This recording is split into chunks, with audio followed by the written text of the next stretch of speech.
originating from the podcast studio inside FAM 360's headquarters in Atlanta, Georgia. This is the Above and Beyond Leadership Podcast. The Above and Beyond Leadership Podcast is designed to encourage, equip, and inspire our audience through a combination of inspirational stories and real-life experiences shared by other successful and skilled leaders in a variety of vocations. We hope that the Above and Beyond Leadership Podcast empowers each one of us to step out, step up, and ultimately thrive as leaders. Now here's our host, Mr. Matt Maloney.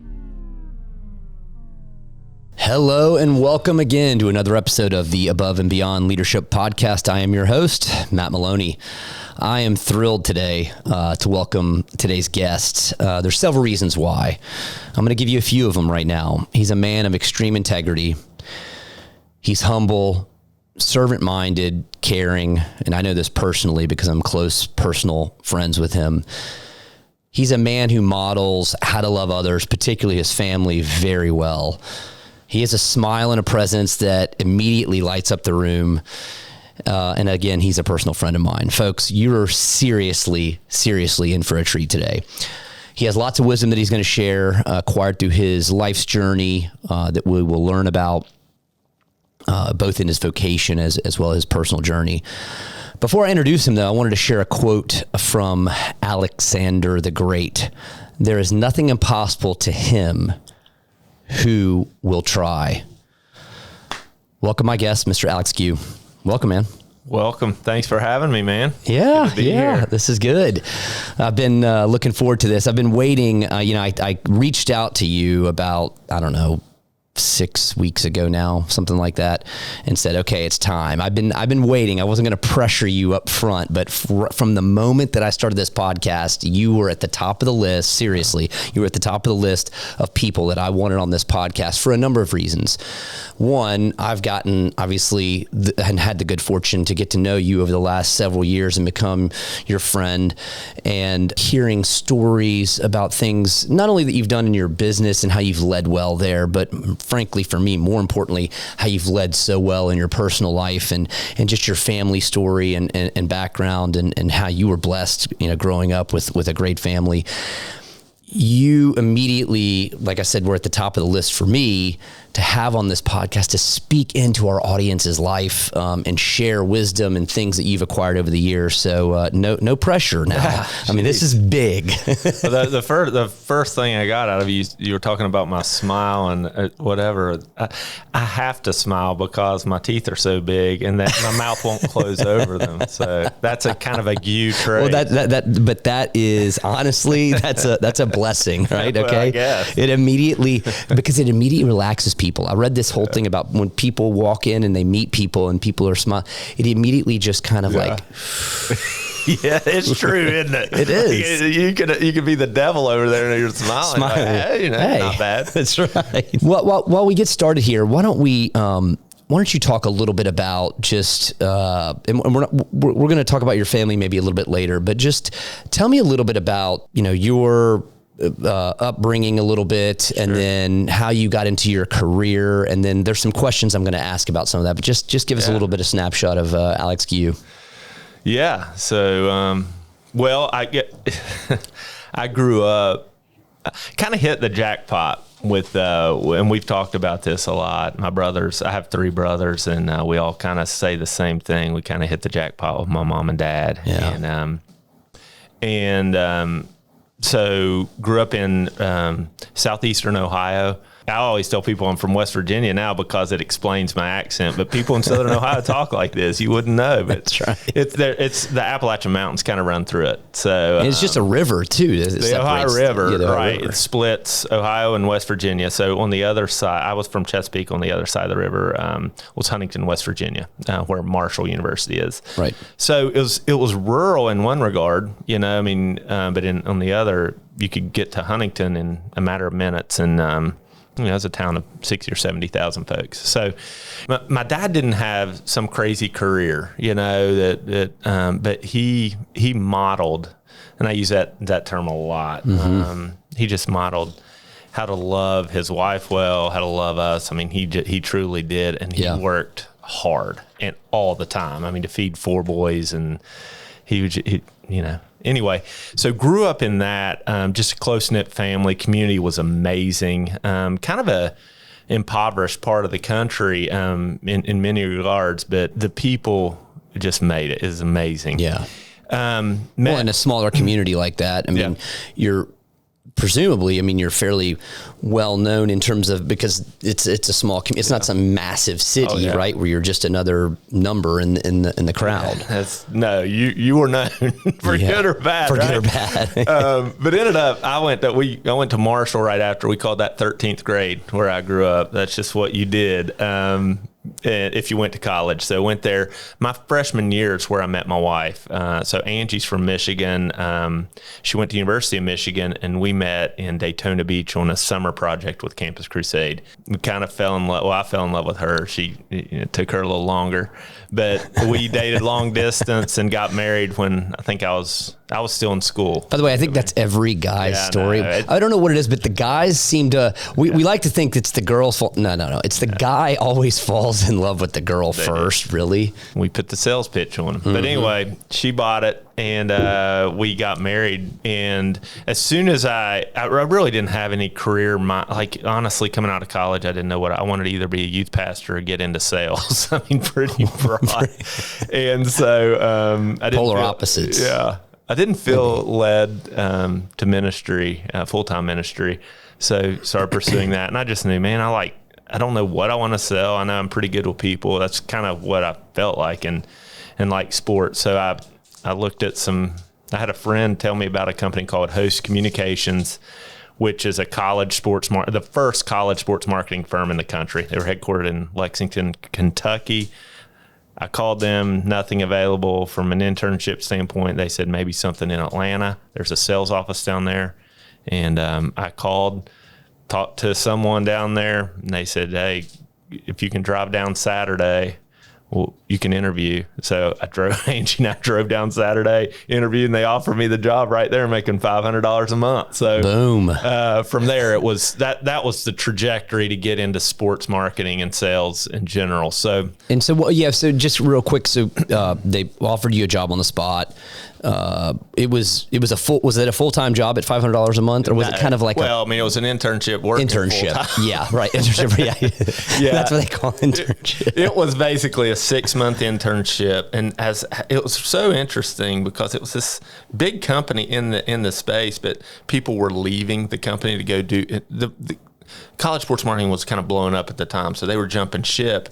Well, everyone was jumping ship, and I was sitting there thinking, I was 3 months in thinking, well, if people are leaving, maybe there's an opportunity to grab a job. Yeah. So I approached my boss and said, hey, I don't know. Listen, I don't know anything about this industry yet, but no one's going to work harder than me. Yeah. And he said, well, no, he said, what makes you think that you can sell multi-million-dollar sponsorships to, University of Georgia or whatever? And I said, I don't know that I can, and I don't know anything about it, but I know no one's going to work harder than me. That was kind of my pitch. Right. And he bought it.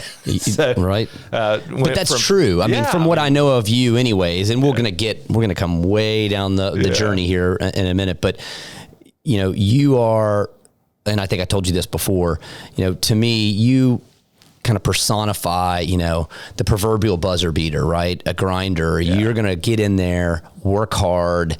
You don't have to know the answers to what the questions are or how to do it, but you're just going to roll up your sleeves to get in there and you're going to figure it out. I mean, it's funny. You and I probably know a guy named Jeremy Porter who owns Atlanta Motorsport Park. He said we were in a small group one time. This was 15 years ago, and he said, I was so insecure, even in that time of my life, or maybe especially in that time of my life, because all these things, there was a company trying to buy us and this and that. And I said, man, I don't even know what the lingo to say. I just was clueless, and these lawyers and this. And he goes, man, chill out. He goes, the best thing you can do is be the dumbest guy in the room. Right. And you remember certain things through your life, and that's something I just never forget. And it's not hard for me to be that dumbest guy in the room, but it allows you to ask questions. Sure. And it makes the person across the table feel smart. Yeah. And they are. Yeah. And it allows me to get smart, Well, I will say, and I think people recognize this and know this, but great leaders came from a position of knowing what their role is, who they are, and to sit there and have an insatiable appetite to ask questions and learn. Because good leaders never stop learning. Yeah. That's what we recognize, right? Is that we're always learning in our life, and those that are willing to sit back and ask the most questions and be the most inquisitive. Mark Miller, who is an author of several books, and he's got one recently, Smart Leadership, I think it's his most recent book, but he's been talking a lot about, being inquisitive, asking questions, asking, tough questions in some cases, but asking questions and never losing that appetite to continue to learn. Yeah. Yeah. So just kind of following up on that. So when I got into that business, I met a guy named Brad Williams, who you and I know. Brad left that company I went to, Host Communication, to start another company called Huddle. He just kind of mentored me even when he left. I subsequently left, I stayed in that industry for 6 years. And during that entire time, I'd moved away. During that time, Brad kept saying, hey, come back here and help me grow this Huddle business. And it was in high school sports marketing. Long story short, I came back in 2006 to Atlanta, and he offered me equity through sweat, which I ended up gaining, and then became partner of his. And then the rest is we built that company, ended up buying it off of him with my best friend and brother. Yeah. And let me pause there. I think it's important for the audience, especially people who may be in a similar position that you were in with Brad, where you were recruited by Brad. He offered you sweat equity, right? Which is really, unless you're putting money in, that's the only other way you can get equity, right? A sweat equity, at least if it's going to be meaningful. What was that journey like from the time that you started with Brad until the time that you ended up getting to the point where you could buy him out? What did that relationship look like? What type of things along that journey did you learn that maybe you didn't know that helped you eventually lead that organization? Yeah. Well, I didn't know what I was good at. I knew I was good at relationship, a lot of soft skills, selling, that type of stuff. What he kept telling me that I was good at, that maybe I didn't realize, was culture building. That was a gifting that I probably didn't realize I had, but I had a passion for, and I didn't even realize I had a passion for it. But he kept spilling into me, saying, man, you're good at this, you're good at that, and kept saying it. And then after so long, I was like, man, I'm good at this. You start to believe it. You start to believe it. Exactly. And I think so during that process, and it was about a 5-year process until we acquired it, where it was like, by hearing him and ultimately believing what I'm good at, that's really where I came along in in leadership, or as a leader in the company, to building culture and rallying people and taking vision that was cast up here, but getting support from the ground true. Yeah. Brad was obviously a great leader, a different kind of leader than you are, but he recognized the need, and whether he recognized it or not, or maybe it was just natural, but he was speaking into you to build up a belief. That was probably, it sounds like, one of the most valuable things that could have happened to you. Yeah, it changed my life, Brad in many ways changed my life, but that was one, just someone believing in you and seeing something in you. Yeah. It's like, now I need to have eyes to see people in my life who God's made place in my life where, man, how can I spill into them? How can I speak truth? Yeah. I'm not trying to make someone that they aren't. No, speak truth into them, right? And emphasize what the good things. So we had a guest on, Tyler Reagan. He's an author. He's been a leader. He's a leader of a group called the 1010 Project right now. He was a leader at Catalyst. I don't know if you know Tyler or not. So Tyler and I went to high school together, graduated high school together. And so it was kind of cool to have him on the podcast. But he wrote a book, Leading Things You Didn't Start. And I thought about you when I was reading that book. And he talks a little bit about, some of the doubts, the day that he walked back into Catalyst, and he was at that point, the leader, right? He didn't start it. There had been several incredible leaders before him that had built that organization, and some of the doubts that he had, the things that he was concerned about, even though people had spoken to him, and he had been a leader at North Point Community Church for a number of years, 10 years before that, I believe it was. Maybe share a little bit about some doubts that you had when you bought Brad out, right? And I think it was you and your partner, Joey Thacker at the time, right? Were there doubts and things like now Brad, who was leading the organization, if that's how it worked, if it was like an immediate flip, I'm not sure if that's how it happened, but if that's how it happened, were there doubts that you experienced? Were there things that you were telling yourself, lies, and how did you overcome those? And what did that look like? Because you were obviously built for that moment and Brad speaking into you, but then now it is the moment and you've bought him out and, oh my gosh, I've just made this investment. Were there doubts? What did that look like? Yeah, there were. I mean, I think it's inevitable, but for me, I always, and some of this is definitely in hindsight. I don't know if you remember the old BASF commercials. They said, we don't make products, we make them better. I think that's, and I think that's probably where we were coming from. We had a great product. We were providing paper tickets to high schools all over the country, 200 million tickets a year.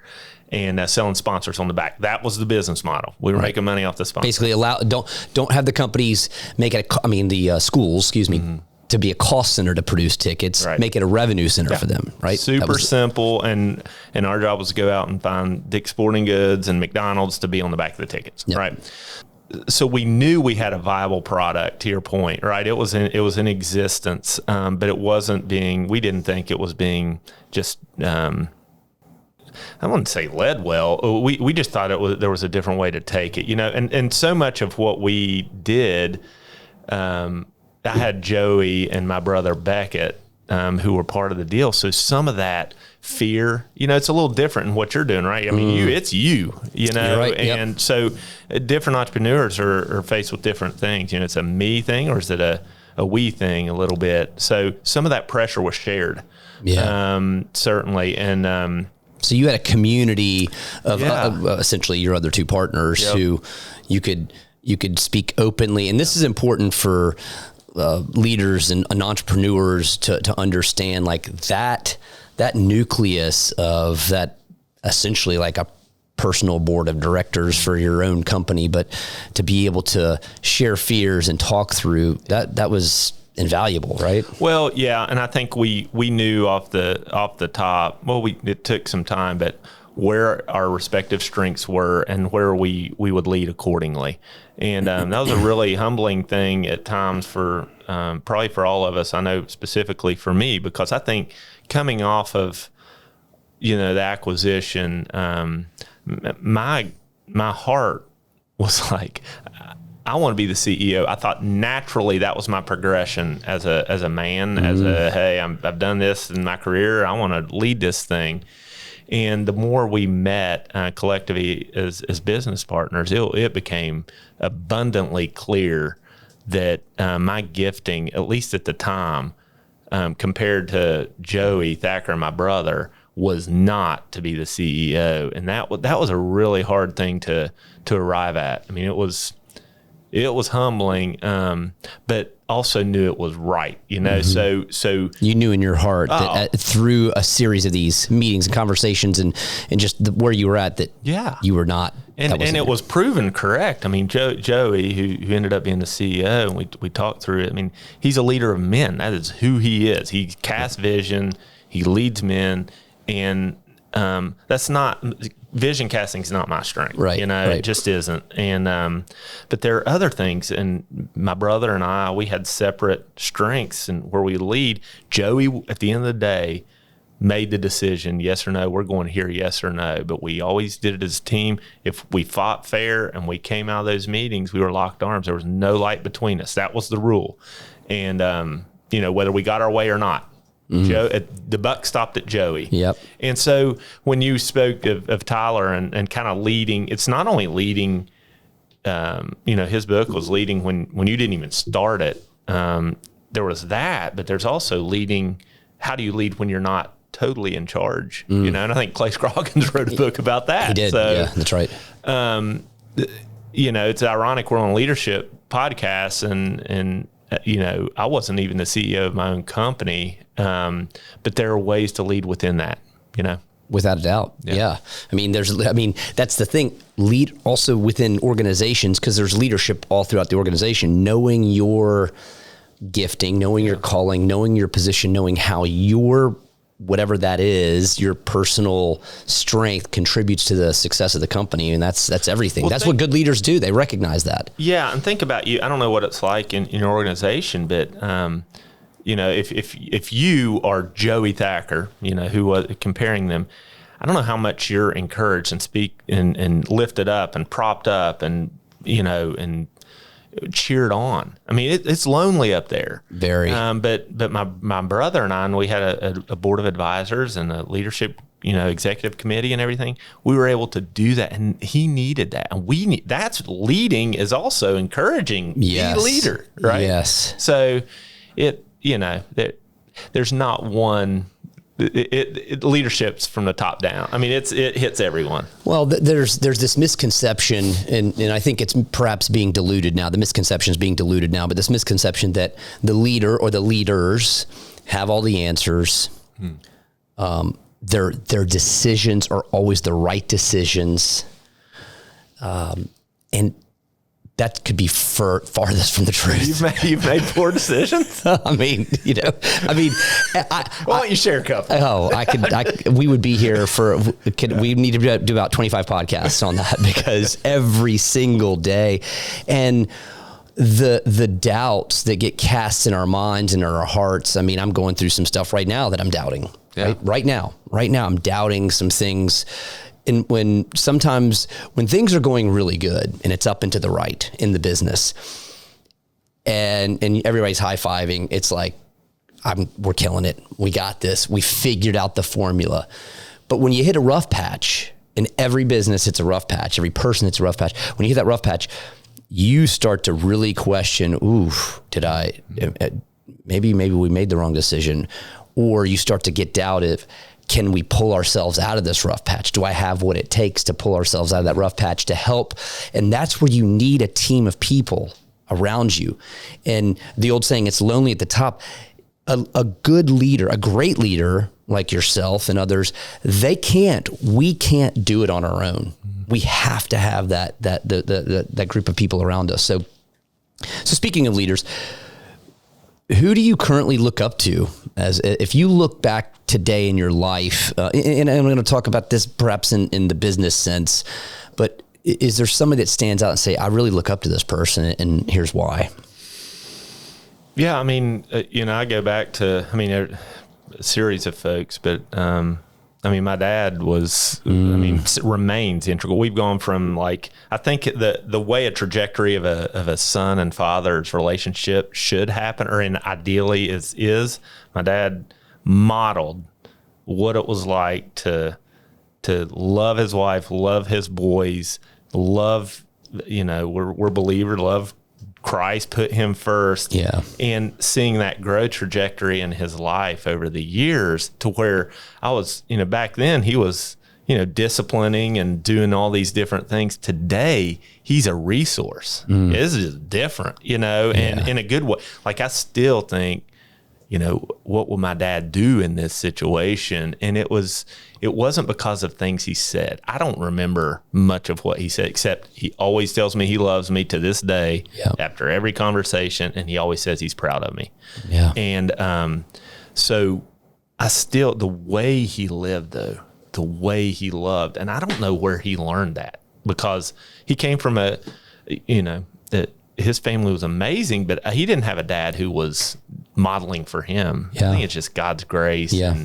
And my mom she is a wonderful wife and mom, and it's super blessing. So dad, for sure. There's another guy, and I go back to modeling. I've said this 5 times already, but there's a guy named John Vaughn who's in my life, and he was our CMO. He's now doing his own thing in the leadership space, but he's got great content out there and all this. But at the end of the day, it's how he lives. What what his character is. It makes me want to be like that, right? Yeah. It's a character thing. Yeah, sure. And I think when you boil down leadership, it really kind of does come down to that. I mean, you can be a good leader and have crappy character. They're out there, but it's a flash in the pan. I think you could be a successful entrepreneur and have crappy character. I don't know. I may beg to differ. I don't know if you could be a great leader and have crappy character. It's certainly from an integrity perspective. For sure. And probably caveat that by saying people will can follow a crappy leader. True. That's all. That's true. Yeah, right. And he or she can get some things done, but it does all. I mean, the character piece is ultimately what, the differentiator in my opinion.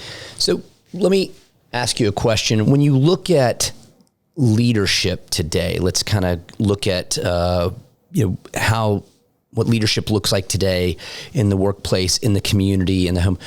Are there things that you can point to that you think maybe are lacking in leadership today? Or if it's not lacking, are there things that you wish would be perhaps, elevated where you think these are? We talked about character, obviously, just a second ago, but I think a lot of people recognize that.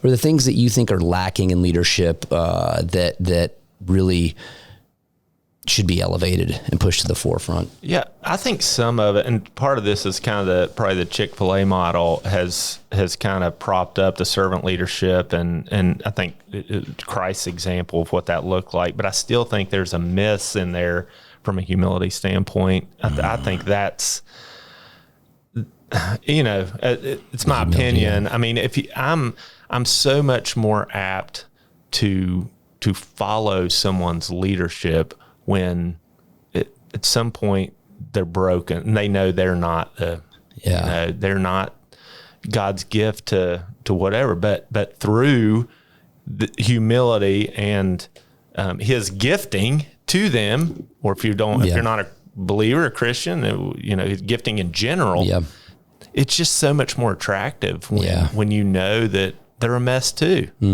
And giving them as people following him, giving them the grace to screw up, like you mentioned earlier. That grace and humility kind of work. They do. Together. Oh, for sure. Yeah.